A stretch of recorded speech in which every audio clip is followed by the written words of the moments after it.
സുവിശേഷം 26-ാമത്തെ അധ്യായത്തിൽ ഇങ്ങനെ രേഖപ്പെടുത്തുന്നു, അപ്പോൾ ശിഷ്യന്മാർ എല്ലാവരും അവനെ വിട്ട് ഓടിപ്പോയി. In Matthew 26 says, then all the disciples left him and ran away. അപ്പോൾ കുറച്ചു പേരെ ഗെത്സമനയിൽ വെച്ച് വിട്ടുപോയി. എന്നാൽ മറ്റൊരാളെ എന്ത് വന്നാലും കൂടെ നിൽക്കും, ചത്താലും ഞാൻ ചങ്കാന്ന് പറഞ്ഞ വേറൊരാളുണ്ടായിരുന്നു, പത്രോസ്. You know, some people stayed till Gethsemane, but there was somebody who said that I'm ready to die for him.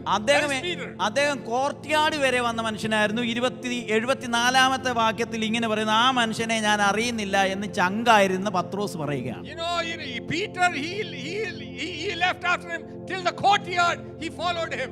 അങ്ങനെ കൂടെ നിൽക്കാമെന്ന് പറഞ്ഞ പല പ്രിയപ്പെട്ടവരും ഇപ്പം വിട്ടുപോയിക്കൊണ്ടിരിക്കുക. Slowly by slowly they all leaving him. അപ്പൊ സീനിയർ പാസ്റ്റർ ആയിരിക്കുന്ന പത്രോസ് അടക്കം വിട്ടു. ഏറ്റവും ഒടുവിൽ യൂത്ത് പാസ്റ്റർ കുരിശിന്റെ അവിടം വരെയും വന്നു. You know, senior pastor Peter they left him, but the youth pastor they went right till the bottom of the cross. പക്ഷേ ഒരു പ്രശ്നത്തിന്റെ മധ്യത്തിൽ നിങ്ങളുടെ കൂടെ എത്ര പേര് കാണും? In a time of difficulties, who are those people who will stand with you? ആ കൂടെ നിൽക്കാമെന്ന് പറഞ്ഞ പ്രിയപ്പെട്ടവരും മാറിപ്പോയിട്ടും കുരിശിനപ്പുറത്തേക്ക് റിസ്ക് എടുത്ത് യാത്ര ചെയ്യാൻ തയ്യാറാകുകയാണ് Mary Magdalene. But here we see one sister, she goes beyond the cross.